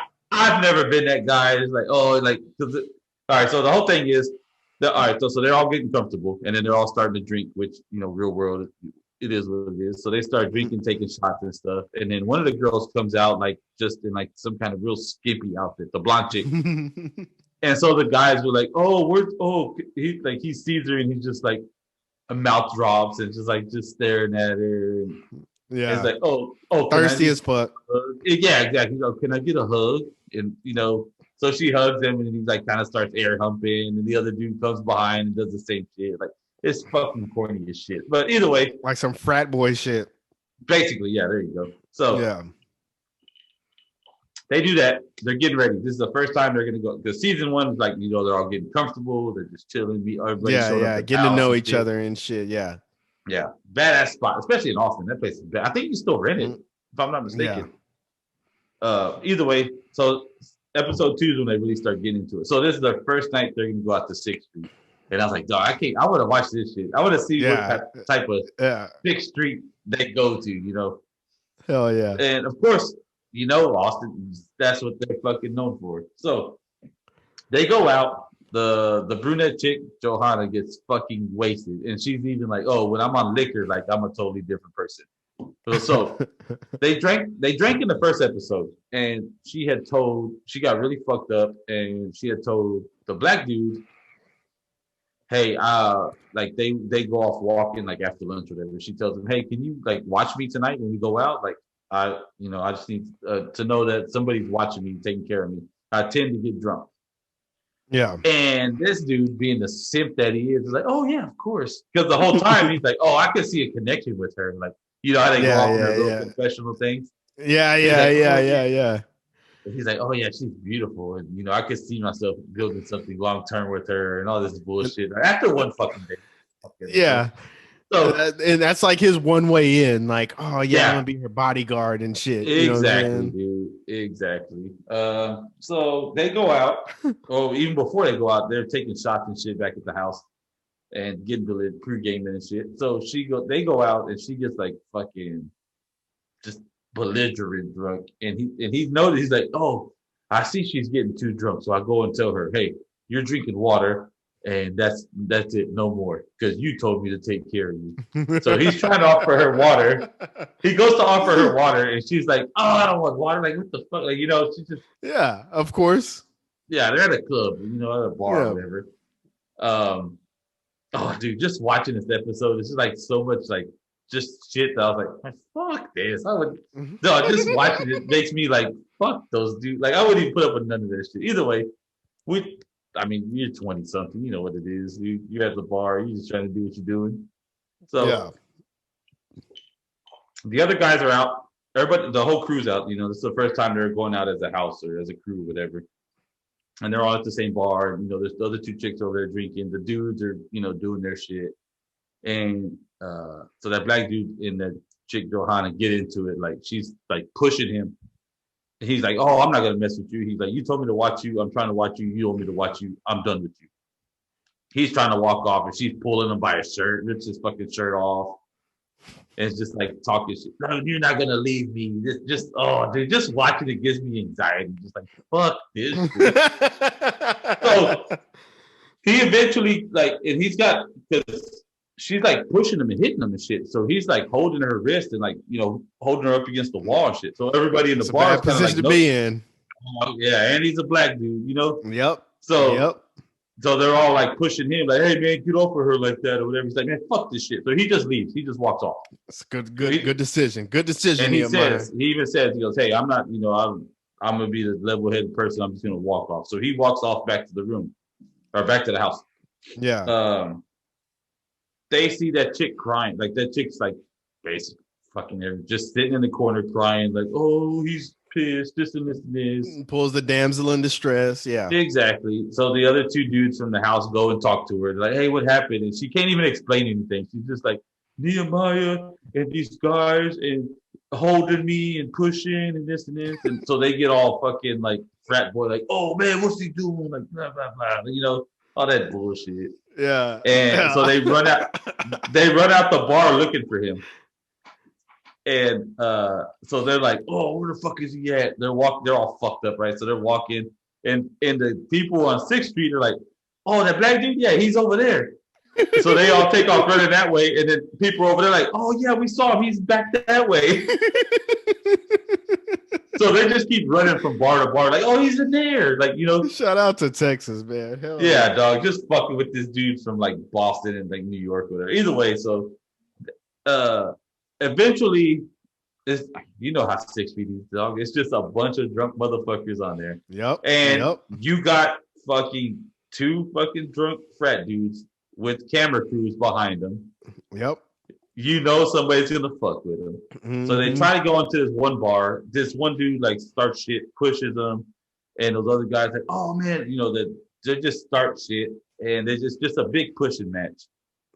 Well, they go out into the middle of the street, and they meet some dude that ain't trying to push.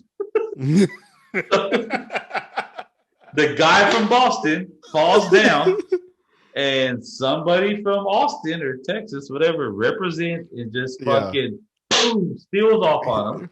And with a fucking Texas Whopper, dog. Just a Texas Whopper, dog. Just fucking lays him out and fucking smashes his whole like orbital shit, which at the time he didn't know.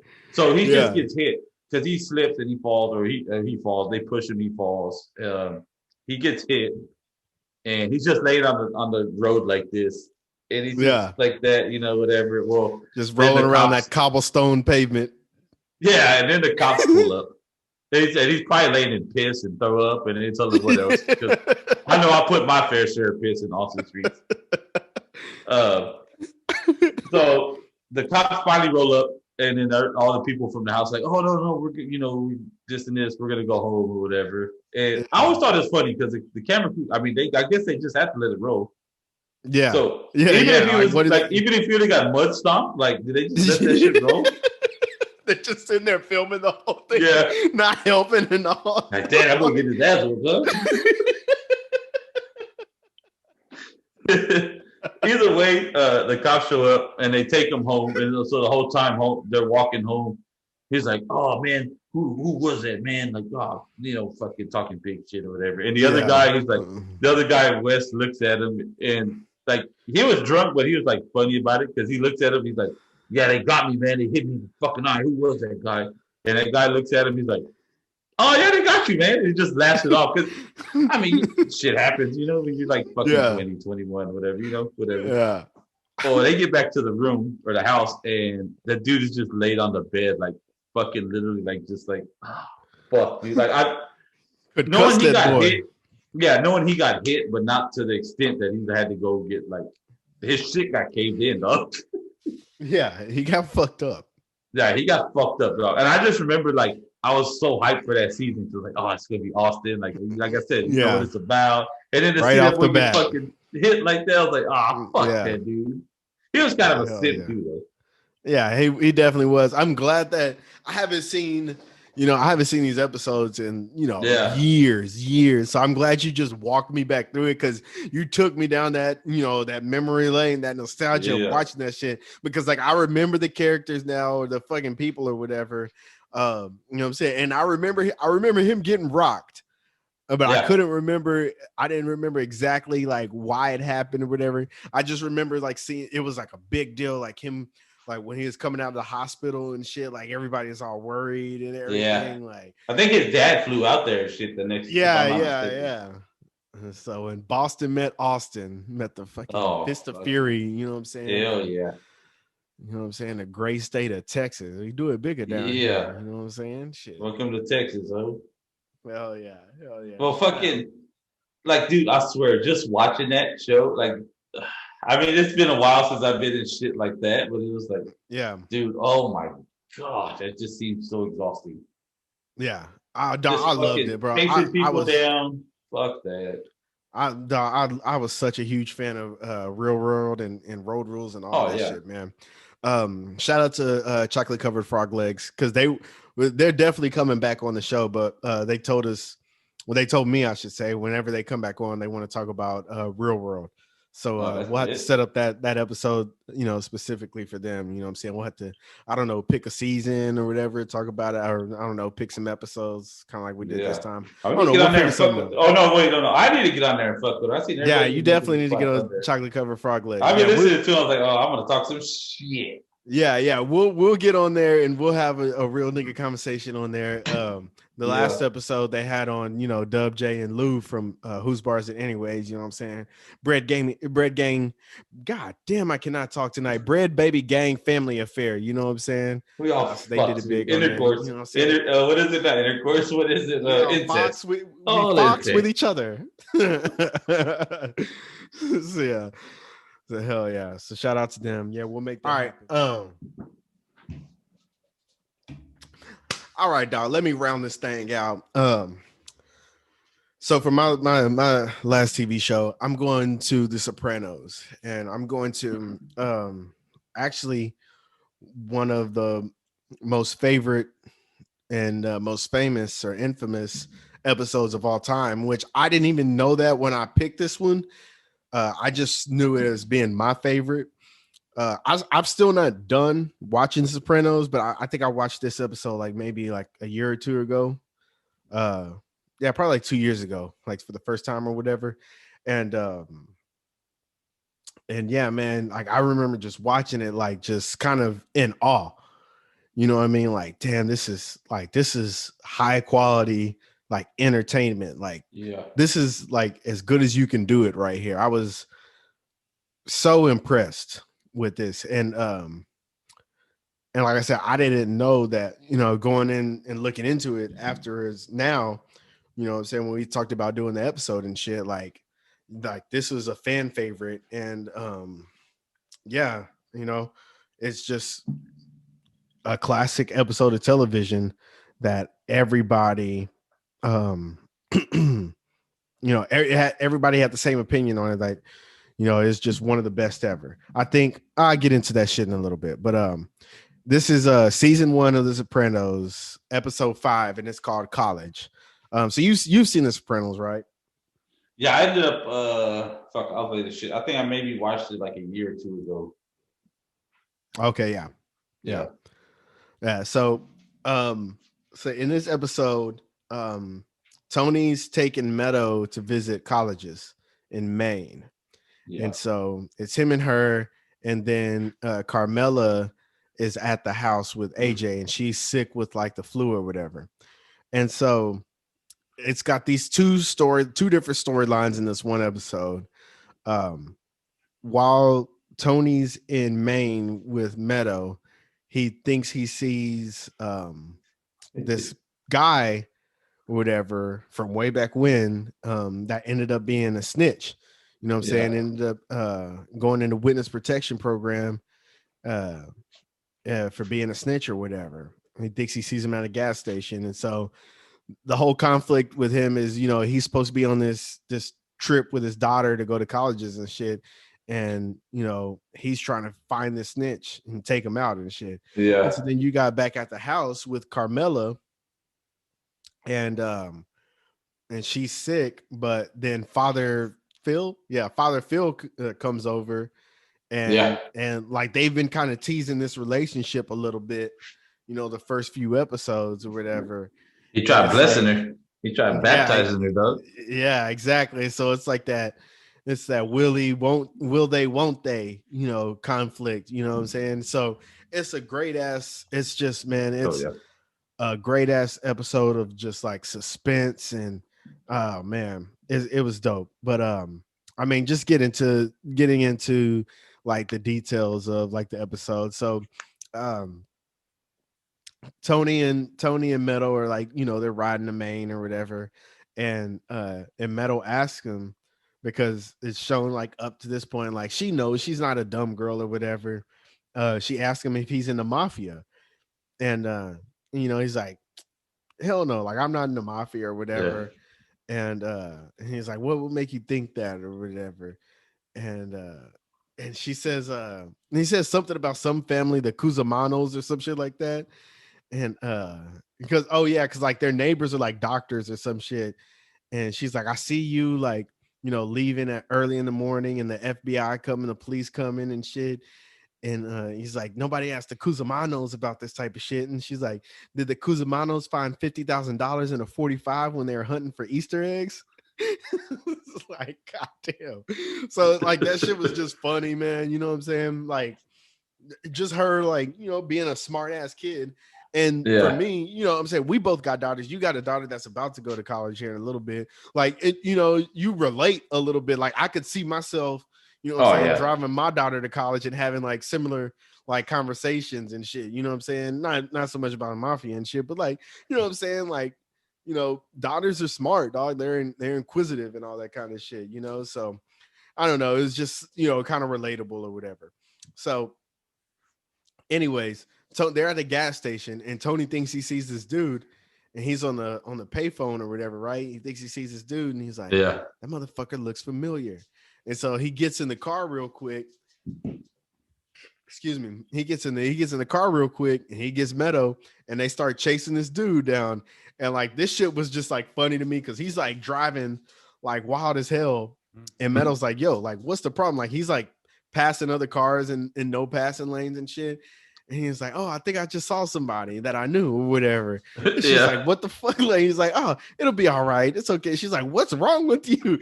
And he's like they're going to one school, and it's literally like, left and right. And like the school's to the left, and he follows the car to the right. She's like, what are you doing? He's like, oh, see, you were talking to me. I missed my turn or whatever and shit. And so finally he gets behind him or whatever, and he gets the license plate and shit. And so he goes and he calls up Chrissy, and he's like, hey, I need you to get the numbers to this license plate. And so the shitty part that like I noticed, I don't know if you remember like anything from the episode or whatever. So you used to have to go to like, there's no cell phones, so you had to go to these fucking payphones and shit. Yeah. And so in the episode, like in Jersey, it's like raining its ass off. It's like a big ass storm. And shit. Yeah. And so Chrissy has to go to this payphone where it's pissing outside, and Tony's like, stay by this phone or whatever, stay here, or go get he gives him the license plate. He's like, go find out who this is, and then be back by this phone at like this time or whatever. And he's like, all right. And so they go on, and they're doing the, their shit or whatever, looking at schools and stuff. And they check into the hotel and all that other good shit. And what's her name? Meadows, she's like onto him again, you know what I'm saying? Like, why are you out here talking on the payphone and not using the phone in your room or whatever? And he's, coming up with all these excuses. In the meantime,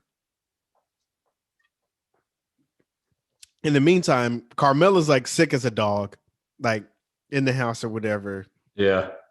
She tells AJ to like go over to like a friend's house to play video games or whatever. So she's there by herself. then it's like coming to like nighttime and whatever, and the doorbell rings, and it's Father Chris, and she sees, she's like, oh, hold on. And so then she goes into the room and like fixes herself up and shit, like takes off her robe, fixes her hair and shit. Yeah. And it's like, this dirty skank. And so she invites him in. Even sick, dog. Even sick. Even sick. Like, she's like, I'm just gonna say it, like, how you think that Rona's spreading around? How you think that Rona is spreading around?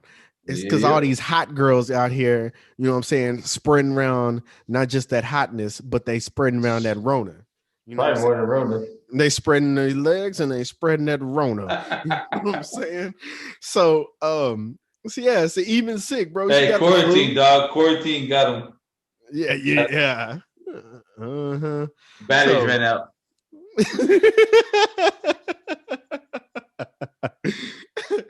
So yeah, bro, I mean, the batteries don't run out. They just ran out of batteries. The batteries died and shit. You know what I'm saying? So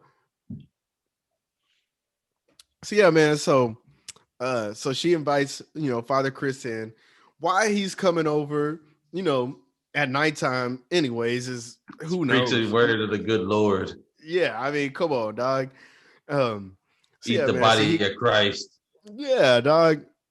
He comes in, he starts eating up all the food in the house. Like, she's making him all this food, drinking up all the wine. Like, all the wine. Bro? Like, come on, dog. They're watching movies together and shit. It's crazy, man. So anyways, so back to Maine. Tony and Meadow, they're at this restaurant or whatever. And, you know, they're talking. Meadow runs into some chicks that go to school down there. And so Tony, knowing that he has some shit that he needs to attend to, is like, oh yeah, go hang out with them, learn about the school and shit. I'll come back and I'll pick you up or whatever. And so like that's part of the episode that was dope, because it was like this trip that was supposed to be with his daughter, you know, it's supposed to be just like a good time or whatever, you know, where you're building all these, you know, lasting memories, turns into a business trip, you know what I'm saying? And so he goes and he sneaks into that dude's house or whatever. He finds out, oh, that's right. He finds out, he goes back to the payphone and calls fucking Chris back. Chris is waiting at the payphone while it's raining, raining his ass off and shit still. He's got to just sit there and chill waiting on a fucking phone call, dog. That shit is trash, bro. Like, I could not be in the mafia because I would not be doing that shit. Fuck that, bro. So Chris gives him all the details, you know, where he lives at and shit. Tony's like, he ends up going to his house and like spying on him, but then the dog ends up like seeing him or whatever, and so barking and shit. So he runs off, and then the guy, the snitch, sees his car driving off, and so now he sees something because they made eye contact at the gas station. At the so station, he knows what's up now. He knows what's up now. So he was in that Lincoln, right? Yeah, he was in that Lincoln Navigator. Yeah. And so now he goes out and he's looking for Tony, and Tony's looking for him. You know what I'm saying? And so he's stopping at like different places, like asking people in town, hey, has anybody been looking for me? You know what I'm saying? And he ends up going to Tony and Meadows' motel that they're at. It's like an outdoor old school motel and shit. And he sees their names on the what's the housekeeping log or whatever, the log, you know what I'm saying? In the room log. And so now he knows like, all right, that's that motherfucker. Like, he's after me. He already knows me. He knows what's up. You know what I'm saying? I've been compromised. And so Tony Meadow gets all fucked up or whatever, you know, with their friends. And they're at a party and shit. Or like a bar at the bar. Yeah. And so he picks her up. And so like, he's like helping her into the room and shit. And so the snitch has like, you know, a good shot like on Tony, you know what I'm saying? He could cap him at any moment. But there's like another old couple outside that are just like, you know, basically if he shoots, there's witnesses there. You know what I'm saying? So he can't take the shot or whatever. So Tony and them go inside. He comes back out and is on the payphone again talking to Chris and shit. And and then Meadow comes back outside and she gets him because she's feeling sick or whatever from being drunk and shit. And so that's how like that ends up over there. Now on the other end, Carmela and Father Chris, Father Phil, they're watching a movie and shit, and you know they're getting all cozy and snuggled up and shit. And then all of a sudden she's like starts crying and shit. And she's like ready to confess and shit. And so like he's like, yeah, we can do this. I got my stuff. I can, you know, I'm not big, like I don't know much about Catholicism, I should say. But like he's like, yeah, we can do this right here. I got, you know, all the stuff needed or whatever. And so like they turn around. Like you need nothing for that, bro. Really? Because you just confess. Well, yeah, but he had like the little. He had like the little sash, and then he had the wine and the crackers and shit. Oh, okay, yeah. I guess so. You gotta do for her to take communion and shit. Yeah, before you can, like you're supposed to be doing. Yeah, I got you.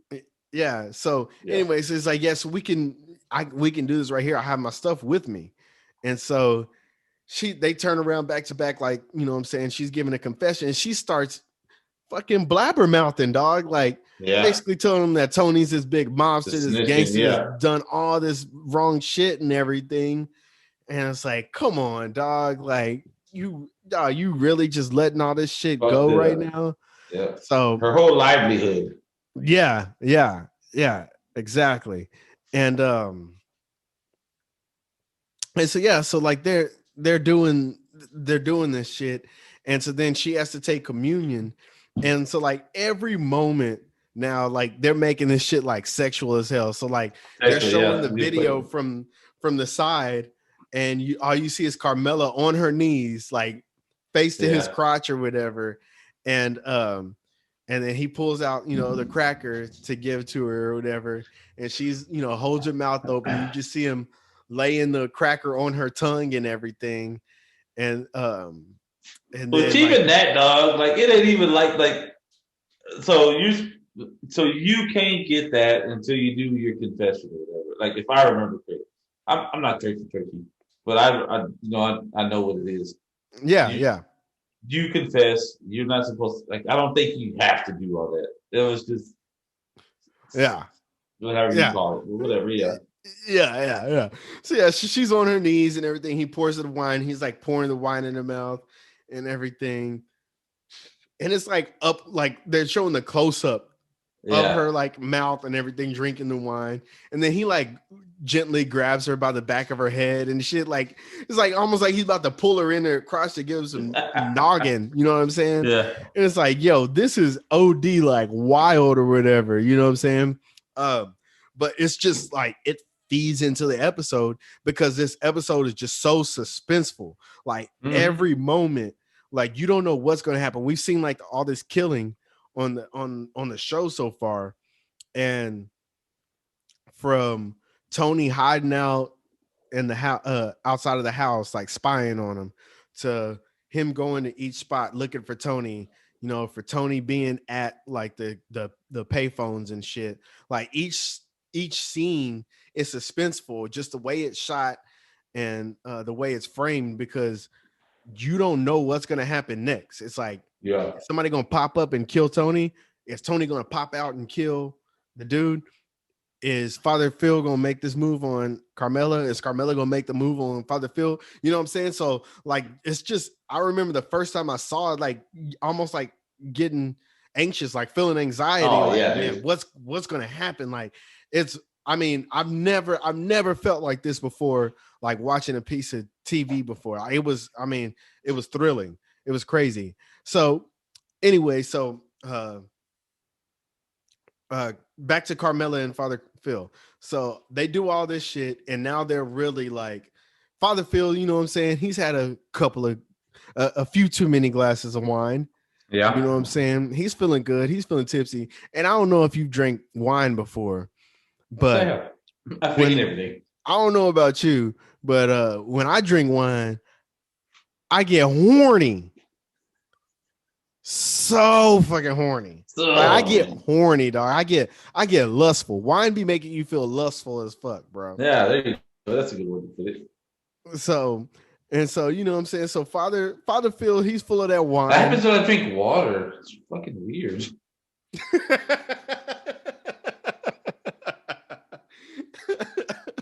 That happens when I breathe. I just get so weird. Horny. This is weird. The weirdest thing. I start breathing in a swing. Yeah. No, but so yeah, so you know, Father Phil, he's full of that wine. You know what I'm saying? Him and Carmela, they're making, you know, body contact now, and Yeah. they start, you know, leaning in towards one another, and it's like they're about to kiss, and then Father Phil just abruptly gets up. It's like, oh, I'm sick. Yeah. And then he went from literally about to get up in them guts to throwing up his guts up. Yep. You know what I'm saying? Like he went to smashing Papas to fucking puking them up. You know what I'm saying, dog? Yep. And so, yeah. So that there we got our answer there. So like there was all the suspense that was built up that whole time. It was like, all right, yeah, she's about to like sleep with this priest, and this priest is about to knock off this mobster's wife. Like, come on, man. Like this is so some good fucking shit crazy right here. bro. Yeah. And so that happened. So next morning, Tony drops Meadow off at the school for her like interviews or whatever.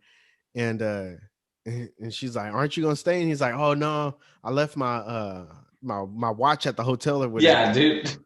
Yeah. It's funny because the whole series is like that. It's like just because there's really like there's no cell phones, like there's no shit. Like, yeah, it's so yeah, crazy. You can say that, like, oh, I forgot to leave a check at so and so. I was just some fucking stupid shit. Yeah, absolutely. Yeah. And so so Tony leaves and he goes back out looking for the snitch.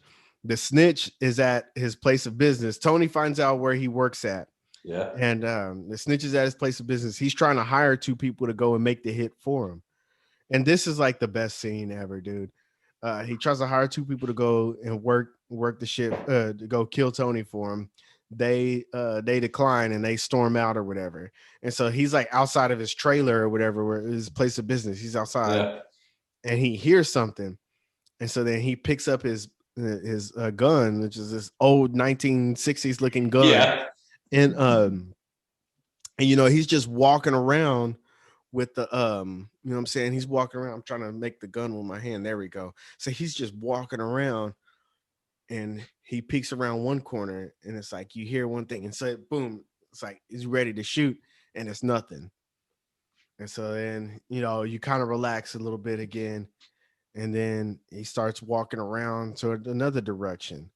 And then you hear another thing, and then boom, you turn, and it's a deer just chilling there. It's like, okay, so it's nothing. And so like you've relaxed a bit, and then next thing you know, boom, here's Tony, fucking cord wrapped around his neck. Yep. Like, yeah, motherfucker, you thought you didn't know. I thought it was you. Like, motherfucker, let's go.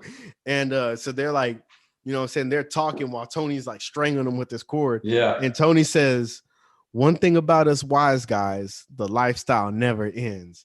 And dog, that murder scene, it was just like, it was so dope because like Tony gets him to the ground and it literally shows you like strangling this dude. It looks real as fuck, bro. This shit looks real as hell. Like the dude's just like, you know what I'm saying? You can see the tension in his neck and everything. And Tony, like, he looks like a madman and he's just pulling with all his might. And it shows the close up of the cord on his hand, and his hand starts bleeding. Yeah, his hand's bleeding. Yeah, ripping into his skin and everything. And you just hear the other dude just gargling, like, you know, just trying for the life of him to keep breathing and get Tony off of him. And then he finally just gives out, and Tony finally, you know, he's killed him. And he goes and he looks up, and it's the flying V of ducks flying off into the sky and shit. In which, if you're familiar, like in episode 1, it was this whole thing about ducks, the whole ducks, in his backyard and everything. Pool. Yeah, and it's just this, you know, this beautiful callback or whatever, and it's like dog, like it was like you. How do I explain this? How, like, what was it like watching it? It was like, it was almost like you busted a nut of like film watching. You know what I'm saying? Like, like you could finally Just breathe. relief. Yeah. Just this, big sense of relief. Like it finally happened. You know what I'm saying? It was crazy because I've never like felt that way before watching, TV or watching a show or anything. You know what I'm saying? Just and so like I said, it's just the way it was shot. You know what I'm saying? Just the way it was written, it was shot and all that. It was crazy. And so he goes back to pick up Meadow. And so now he just got through strangling him, man. And now he's driving his daughter to colleges and shit. Like everything's normal and shit. Yeah. And the episode ends when, he's sitting at this college, outside of this college, while his daughter's getting interviewed, and he's staring at this quote on the wall that says, "No man can wear one face to himself and another to the multitude without finally getting bewildered as to which maybe is true." And it's like the fucking perfect ending. Yeah. Because, he lives this double lifestyle, what I'm saying? And oh man, it was just one of the greatest episodes, greatest hour of TV I've ever seen in my life. Wow, man. It's just so fucking good. Just some quick, I guess, notes and I don't know, I don't want to say trivia or whatever, but like oddly enough, they're saying that whenever they first HBO first read the script of this episode, they didn't want Tony to kill the snitch or whatever because they felt like the audience would flip on Tony. Like they didn't want to see him actually kill somebody. And the writer, the creator was like, no, like he needs to kill him because if he doesn't kill him, he's like, they're going to look at him like he's a bitch. Like, you know what I'm saying? Like this shit isn't real. So like eventually they of course like they agree like, all right, yeah, let's do it. And boom, the rest is history. This episode was rated as the best of the series by Time Magazine. So the best episode of the whole series? Out of every Soprano episode, in which I mean, like there's I said, a lot of good ones. Watching. There's a lot of good ones, but for so far, like no episode has made me feel like this. You know what I'm saying? It had me this caught up. You know what I'm saying? It was just great. And then it was ranked number 2 on TV Guide's top 100 episodes of all time. So number two of like top 100 episodes of TV of all time of all what was number one? Shows and shit. I don't know. Let me look real quick. Try something stupid. Mary Tyler Moore. Yeah, exactly. Yeah. No way. It was Seinfeld, The Contest, which I watched a lot of Seinfeld. Okay. Yeah. I don't remember that episode particularly, but I mean, I'm sure it was a good one. That's the one where they couldn't jack off. Oh, like, even that. Like if you think about it, at the time, but there were like the innuendos and shit. And that was a good ass episode. Yeah, that was a good ass episode. Hell yeah. So it was number 2 behind that one. But I mean, that's absolutely So but even then, number like 2. There's so many like I mean, like you can say there's so many episodes that are like that, but like Breaking Bad was the shit. Yeah, and there was a lot of episodes like that. But I guess it's if you're so much into that fucking show, like you could be like, oh man, that was like the best episode ever. Like it's just, you know what I'm saying? Yeah. But for them to even say like, all right, like it's up there with all the fucking I guess classics. The thing I'll say with like Breaking Bad, like that's a good one to hold up to this like series and episode because it's such a great show and shit. Yeah. The writing and shit like on Breaking Bad and like the shit of I guess that era, you know what I'm saying, in this era that we're in now, like the writing is so much more like intricate to where like it's so many like it's a lot of tangled up storylines or whatever that you got to worry about, which makes it great and makes great episodes. This episode literally had 2 storylines going on at one time, and they were both equally as like important. You know what I mean? Like they were both as entertaining, and it like held your attention, like, you know, so hard that I would say that, you know, even though Breaking Bad is an episode about this frat guy who got his face broken in Austin. No, Breaking Bad, the difference between that is like, you know, Breaking Bad has those great episodes, but, you know, a lot of that is encrypted in, you know, its complexity and everything of all the situations going on and shit. So that's why I can't necessarily compare them. I would definitely go with this episode over, you know, an episode of Breaking Bad, because it was so simple. It was so simplified, but like I said, you know, it just held you in captivity, and it was so suspenseful, you know, had you on the edge of your seat in different ways, you know. So yeah, man. That's my second one, man. Sopranos, season 1, episode 5, college. So yeah, man. Unfortunately, Wodies, that means it's closing time. It's closing time. Closing time. One last shot of liquid crack. Your fix is coming to an end. Closing time. Say goodbye to Dizzle, Stacks, and Money, because we're out this bitch. So Money B, before we get out of here, you got anything for the Wodies? Man, what do we got? Sweet Church Saturday, but I think by the time this comes out, the election teams will be added over. But guess what? Season 2 is going to be on sale.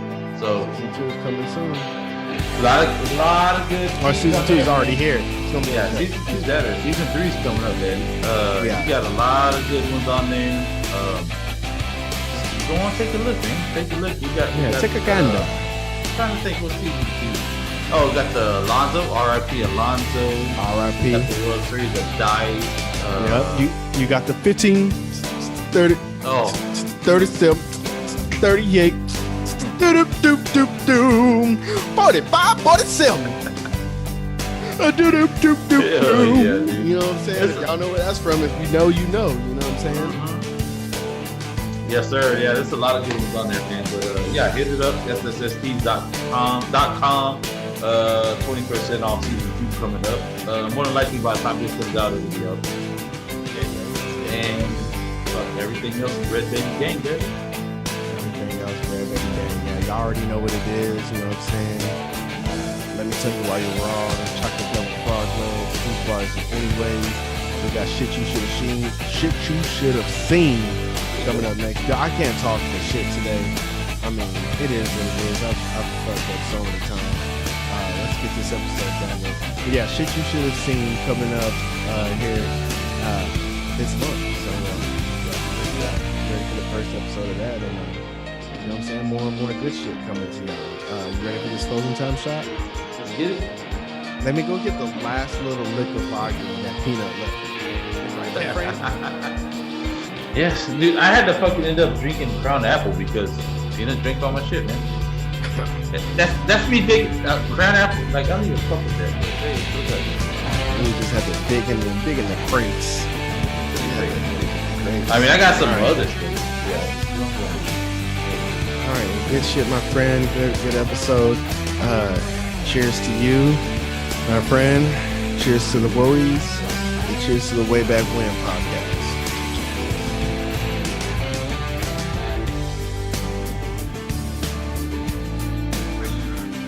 Good shit.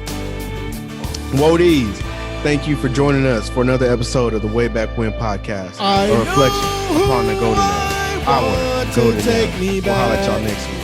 I know who I want to take me back. I know who I want to take me back. Way back when. I know who want to take me back. I know who I want to take me back. I know who I want to take me back, way back when.